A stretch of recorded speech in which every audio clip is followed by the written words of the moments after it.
بسم اللہ الرحمن الرحیم۔ السلام علیکم ورحمۃ اللہ وبرکاتہ۔ حضرت سیدنا ابو سعید سامورہ رضی اللہ تعالیٰ عنہ فرماتے ہیں کہ میں حضور نبی کریم صلی اللہ علیہ وآلہ وسلم کے زمانے میں لڑکا تھا اور میں آپ صلی اللہ علیہ وآلہ وسلم سے سن کر حدیثیں یاد کیا کرتا تھا۔ مجھے وہاں گفتگو سے کوئی چیز مانے نہیں ہوتی تھی سوائے اس بات کے کہ وہاں مجھ سے بڑی عمر کے لوگ موجود ہیں۔ اس حدیث پاک میں ادب کی تربیت دی گئی ہے کہ جب کسی جگہ بڑے موجود ہوں تو چھوٹوں کو بلا ضرورت کلام نہیں کرنا چاہیے بلکہ بڑوں کو بات کرنے کا موقع دینا چاہیے۔ بڑوں کے سامنے چھوٹوں کا گفتگو میں پہل کرنا خلاف ادب ہے۔ علامہ محمد بن علان شافعی علیہ رحمۃ اللہ القوی فرماتی ہیں، اس حدیث پاک سے علماء کرام رحمہم اللہ السلام نے یہ مسئلہ اخذ کیا کہ اگر کسی جگہ بڑے مرتبے والا شخص ہو، مثلا علم میں، ضبط میں، حفظ میں یا عمر میں بڑا ہو تو چھوٹے مرتبے والے کو گفتگو کرنا مکروہ ہے۔ حافظ عبد الرحمن ابن جوزی علیہ رحمۃ اللہ القوی اس حدیث پاک کے تحت فرماتی ہیں، اس حدیث پاک میں گفتگو کرتے ہوئے بڑوں کا ادب کرنے پر تنبیہ فرمائی گئی ہے۔ حافظ قاضی ابو الفضل عیاض علیہ رحمۃ اللہ الوہاب اس حدیث پاک کے تحت فرماتی ہیں، بڑی عمر والے بزرگوں اور زیادہ علم والوں کے سامنے تقدیم نہیں کرنی چاہیے اور یہ حسن ادب میں سے ہے۔ حضرت سیدنا سفیان بن عیینہ رحمۃ اللہ تعالی علیہ حضرت سیدنا سفیان ثوری رحمۃ اللہ تعالی علیہ کی موجودگی میں کلام نہیں فرمایا کرتے تھے۔ جب انہوں نے اس کی وجہ دریافت فرمائی تو حضرت سیدنا سفیان بن عیینہ رحمۃ اللہ تعالی علیہ نے عرض کی، جب تک آپ حیات ہیں میں کلام نہیں کروں گا۔ مذکورہ حدیث پاک میں اس بات کا بیان ہے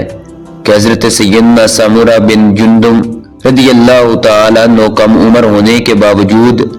بارگاہ رسالت میں حاضر ہوتے تھے اور آپ صلی اللہ علیہ وآلہ وسلم سے احادیث مبارکہ سنتے اور انہیں یاد کرتے تھے۔ اس سے معلوم ہوا کہ کم عمر سمجھدار بچوں کی بڑوں کی مجلس میں سیکھنے کی غرض سے حاضری بالکل جائز اور درست ہے، بلکہ والد کو چاہیے کہ اپنے سمجھدار بچوں کو بزرگوں کی بارگاہ میں لے کر جائیں، علماء کرام، مفتیان کرام کی خدمت میں لے کر جائیں تاکہ وہ بھی ان کے علوم سے استفادہ کریں، ان کے فیضان سے فیض حاصل کریں، وہ بھی بڑوں کی مجالس کے آداب سیکھیں۔ نیز والد کو چاہیے کہ وہ اپنے سمجھدار بچوں کی اس معاملے میں حوصلہ افزائی بھی کریں۔ چنانچہ امیر المومنین حضرت سیدنا فاروق اعظم رضی اللہ تعالیٰ عنہ نہ صرف علمی مباحثے کو پسند فرماتے اور علمی مناظرے فرماتے بلکہ آپ رضی اللہ تعالیٰ عنہ کے حلقہ احباب میں جو کم عمر اصحاب حصول علم میں دلچسپی لیتے، آپ رضی اللہ تعالیٰ عنہ ان کی حوصلہ افزائی بھی فرمایا کرتے تھے۔ خصوصاً حضرت سیدنا عبداللہ بن عمر رضی اللہ تعالیٰ عنہ اور حضرت سیدنا عبداللہ بن عباس رضی اللہ تعالیٰ عنہ کی یہ دونوں ہمہ وقت آپ رضی اللہ تعالیٰ عنہ کے زیر تربیت رہتے تھے۔ ایک بار سیدنا فاروق اعظم رضی اللہ تعالیٰ عنہ اور امیر المومنین حضرت سیدنا ابو بکر صدیق رضی اللہ تعالیٰ عنہ بارگاہ رسالت میں حاضر تھے۔ سیدنا فاروق اعظم رضی اللہ تعالیٰ عنہ کے بیٹے حضرت سیدنا عبداللہ بن عمر رضی اللہ تعالیٰ عنہ بھی بارگاہ رسالت میں حاضر تھے۔ تاجدار رسالت شہنشاہ نبوت صلی اللہ علیہ وآلہ وسلم نے تمام صحابہ کرام علیہم الرضوان کو مخاطب کر کے ایک سوال پوچھا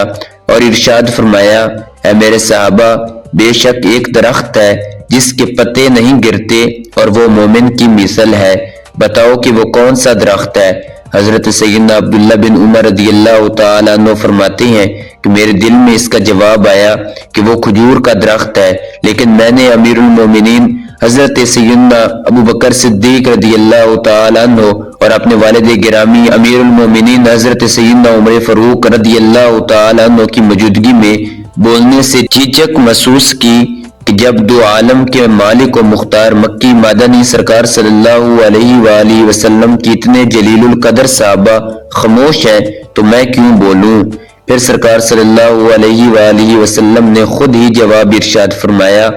کہ وہ کھجور کا درخت ہے۔ بعد میں جب میں نے اپنے والد سے اس بات کا اظہار کیا کہ مجھے اس سوال کا جواب آتا تھا لیکن میں آپ لوگوں کی وجہ سے نہ بول سکا، تو امیر المومنین حضرت سیدنا عمر فاروق رضی اللہ تعالیٰ عنہ نے مجھے ارشاد فرمایا، اے بیٹے، اگر تم حضور نبی رحمت شفیع امت صلی اللہ علیہ وآلہ وسلم کے سامنے اپنے جواب کا اظہار کر دیتا تو یہ مجھے فلاں فلاں چیز سے زیادہ محبوب تھا۔ ایک بار امیر المومنین حضرت سیدنا عمر فاروق رضی اللہ تعالیٰ عنہ نے لوگوں سے ایک آیت مبارکہ کی تفسیر کے متعلق استفسار فرمایا تو لوگوں نے انکار کیا، لیکن آپ رضی اللہ تعالیٰ عنہ کے شاگرد رشید حضرت سیدنا عبداللہ بن عباس رضی اللہ تعالیٰ عنہ نے عرض کیا کہ اس کے متعلق میرے ذہن میں کچھ ہے، تو آپ رضی اللہ تعالیٰ عنہ نے اس کا حوصلہ افزائی کرتے ہوئے ارشاد فرمایا، اے میرے بھتیجے، اگر تمہیں معلوم ہے تو ضرور بتاؤ اور اپنے آپ کو حقیر یعنی چھوٹا نہ سمجھو۔